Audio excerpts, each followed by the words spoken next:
This is a cube and you have one atom in your body center. Like in this body, there is a center and in this center there is an atom. Like जिसको मैं अगर attach करना चाहूँ, so I can join this with this corner and this corner. So this is the body centered cube. So the basic definition would be a cube in which atoms are present at the corners as well as center of the body. So what will be the value of effective atoms? Effective atoms in an unit cell. Corner plus body center. Corner is 1 by 8 into 8, as you know, this is 1 plus body center. This is 1 because this central atom inside the body, it has no any contribution. वो as it is उस cube के अंदर और बीच में present है, जिसका किसी भी एटम से कोई लेना देना नहीं है. तो उसके अकॉर्डिंग Z की जो वैल्यू होगी that will be 2. Z की जो वैल्यू होगी that will be 2. This is called body centered cube.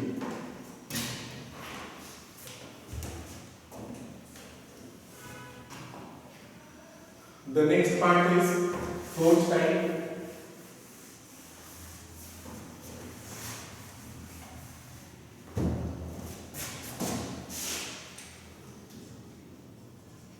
End-centered cube. See, देखो end-centered cube कैसा होता है? A simple cube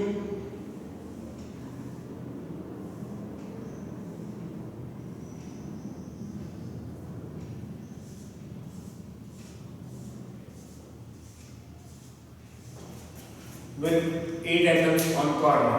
Now we are talking about end. End का मतलब two opposite faces.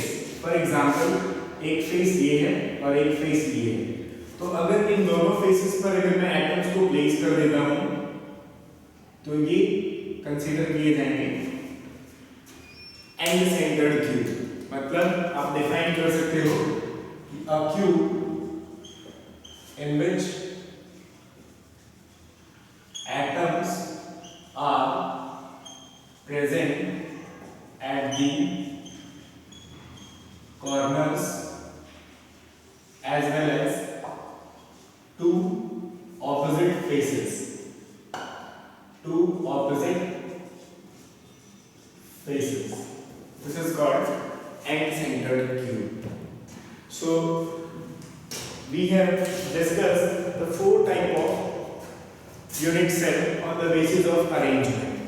ये 4 और 7 यूनिट सेल्स हमने अभी 3D में टाइप्स पढ़े.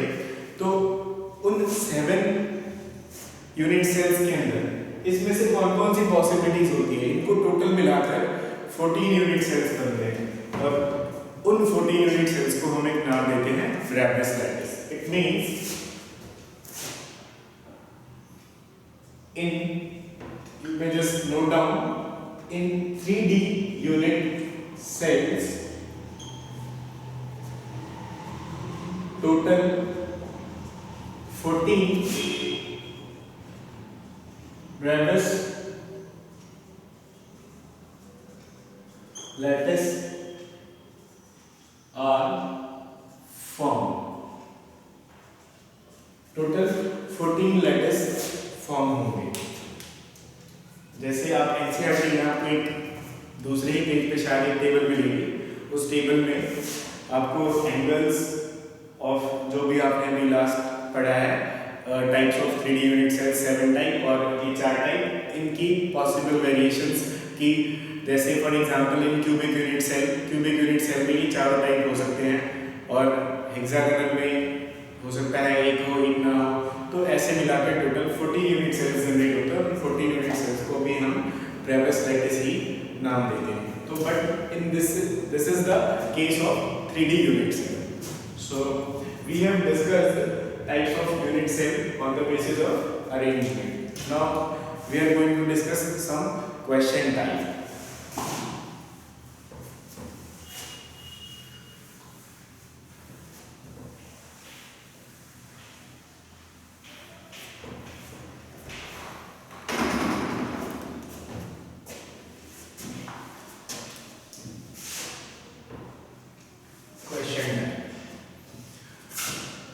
A, B, C और D हमारे पास टोटल 4 एटम्स हैं, जिसमें से A को मैंने कॉर्नर्स पे रखा, B को मैंने फेस पे रखा, C को मैंने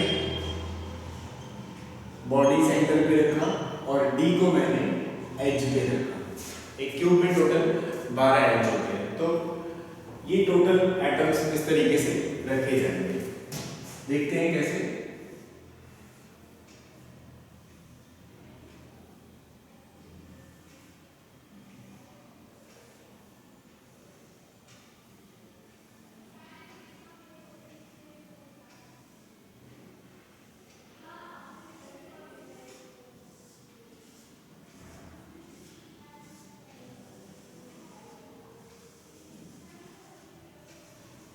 ये जो ब्लैक एटम्स हैं ये है कॉर्नर्स वाले।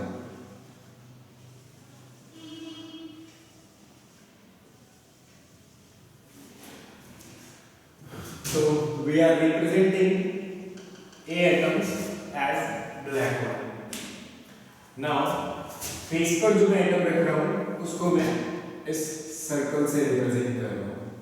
1 2 3 4 and this is 5.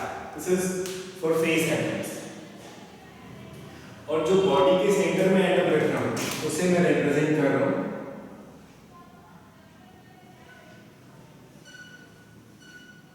इससे। This is body center. C. And now मैं हर एक एज पे एक एटम रख रहा हूँ। This is the red one for edge. 1 2 3 4 5 6 7 8 9 10 11 and 12 हमने सभी एज पे एक एटम रखे। अब क्वेश्चन ये है कि राइट द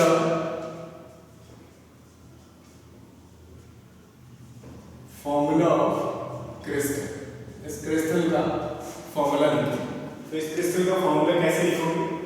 सबसे पहले हम देखते हैं कि हमारे पास एटम्स कौन कौन से हैं।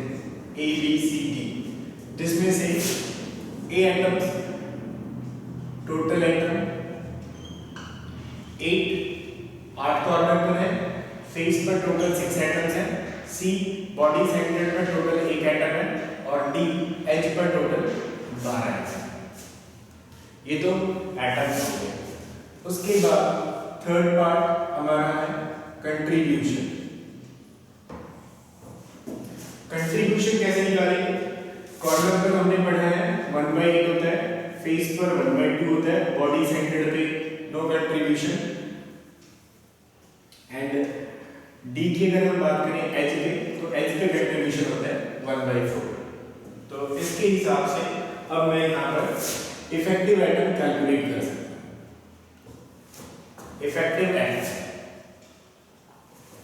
इफेक्टिव एटम कैसे निकलेगा? 1/8 into 8 becomes 1, 1/2 into 6 becomes 3, this is 1 and this is 1/4 into 12 we'll get 3। तो हमारा फॉर्मूला क्या बना यहाँ से? हमारा फॉर्मूला बना यहाँ से, this is the first case, this is the first case, case 1। हमने क्या किया? सभी पर एक एक एटम्स को रखा और अब हम फॉर्मूला डिराइव करने की कोशिश कर रहे हैं। तो यहाँ से जब हमने फॉर्मूला डिराइव करा तो हमने फॉर्मूला क्या मिला? A1 B3 and C1 and D3। So this is the first formula। ये कब, जब सभी एटम्स कंप्लीटली कॉर्नर्स पर रखे हुए हों, हर एक फेस पर एटम है और सभी बॉडी सेंटर्ड पर है और एक ही बॉडी सेंटर्ड होता है और सभी एज पर एटम्स प्रेजेंट है। अब क्वेश्चन में ट्विस्ट कैसे आएगा कि इसमें कुछ पार्ट को यहाँ से हटा दिया जाएगा और हटा दिया जाएगा तो कैसे होगा वो देखते हैं।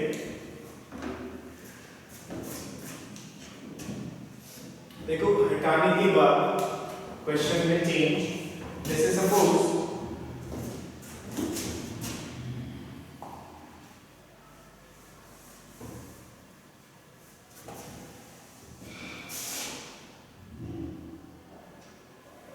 हम क्या कर रहे हैं, दूसरा केस बना रहे हैं।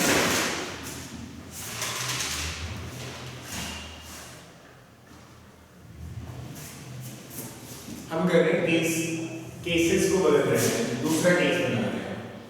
दूसरे केस में मैं आपको बोल रहा हूं कि 50% रिमूव कर लिए गए कॉर्नर पे से और 25% रिमूव कर दिए गए फेस एज पे से। और now you have to determine the formula of crystal. So in case 2 we will get 50% remove किए गए। तो अगर मैं 8 एटम से 50% निकाल दूं तो -4 करने के बाद कितने बचेंगे, 4। फेस के एटम में कोई फर्क नहीं पड़ेगा, बॉडी सेंटर के एटम में कोई फर्क नहीं पड़ेगा। लेकिन अगर मैं 12 में से 25% निकाल दूं तो 12 में से 25% निकालने के बाद मेरे पास 12 का 25% मतलब 1/4 दैट इज इक्वल टू 3। तो 3 एटम्स बाहर जाएंगे, हमारे पास बचेंगे टोटल 9 एटम्स। तो मेरा कंट्रीब्यूशन क्या आना, इफेक्टिव एटम क्या आने चाहिए, इफेक्टिव एटम्स आने चाहिए 1/8 into 4 which is equal to 1/2. This is 1/2 into 6, 3. This is 1 because this will remain same and you will get 9/4. 1/4 into 9. तो हमारा जो फॉर्मूला है वो क्या है, A 1/2, B 3, C 1 and D 9/4। अब देखो ये फ्रैक्शन फॉर्म में है, आप इसे चाहो तो एक सिंपलीफाई करके लिख सकते हो। सिंपलीफाई करने के लिए मैं क्या करता हूँ, मल्टीप्लाई कर देता हूँ, मल्टीप्लाई बाय 4 से मल्टीप्लाई कर देता हूँ। तो अगर 4 से मल्टीप्लाई करूँगा तो A आ जाएगा 2, B आ जाएगा 12, C आ जाएगा 4 और D आ जाएगा 9। So this becomes the second formula.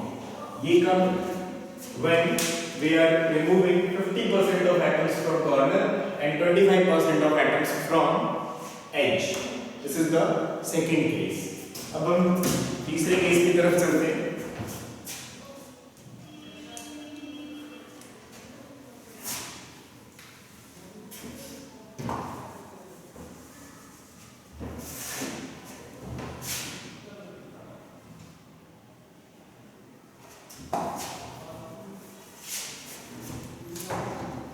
देखो तीसरे केस में हमने क्या किया, तीसरे केस में हम कर रहे हैं कि अब एक बॉडी सेंटर्ड के एटम को हटा रहे हैं, बॉडी डायगोनल को हटा रहे हैं। हम क्या कर रहे हैं, तीसरे में रिमूव वन बॉडी डायगोनल, एक बॉडी डायगोनल को हटा रहे हैं।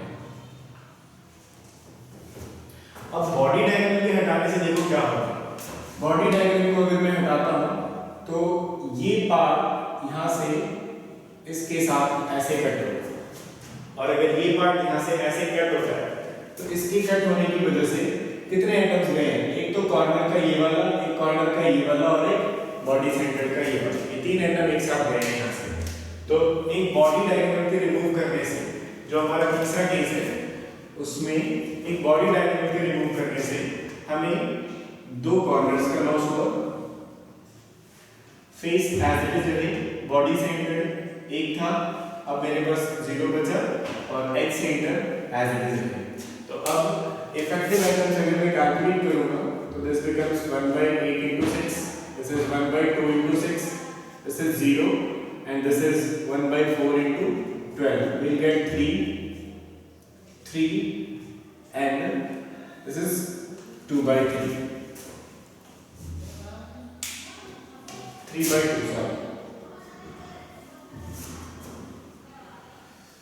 3 by 4. 3 by 4. So we get all these.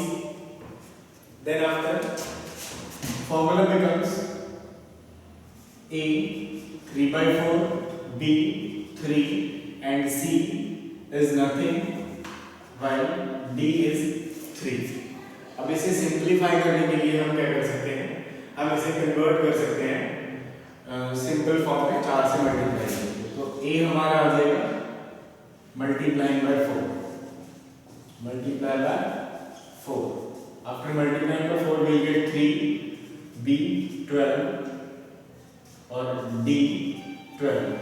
और इसमें अगर मैं 3 कॉमन निकालूं तो मैं इसको ये बोल सकता हूँ A B4 और D4. This is the formula. So this is the case 3. Now come to the next point, case 4. अगले केस की तरफ बढ़ते हैं.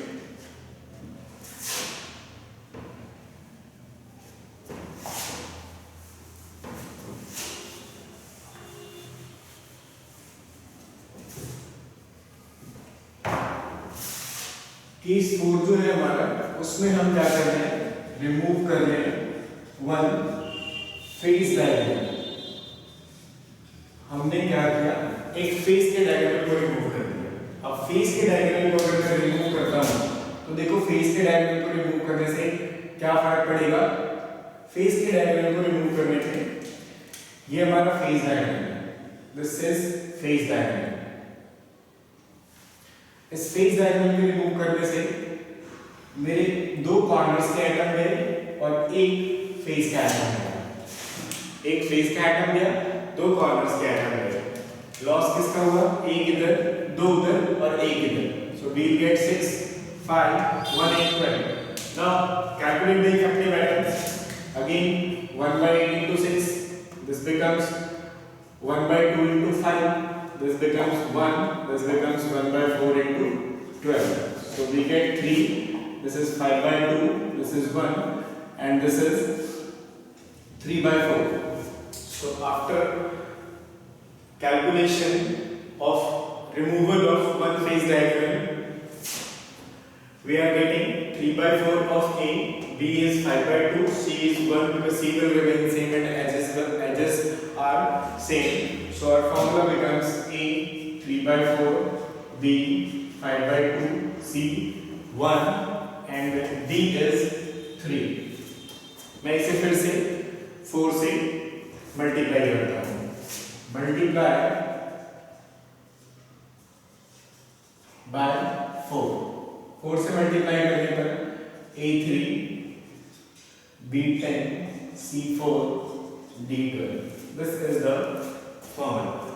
4 से मल्टीप्लाई करने के बाद जो मेरा फॉर्मूला आएगा वो ये आएगा. तो ये हमारे डिफरेंट केसेस होंगे. तो इस टाइप के कुछ क्वेश्चंस पूछे जाते हैं एग्जाम्स में, तो इन पे कॉन्सेंट्रेट करें. और our next topic that will be packing fraction in 3-dimensional unit cells.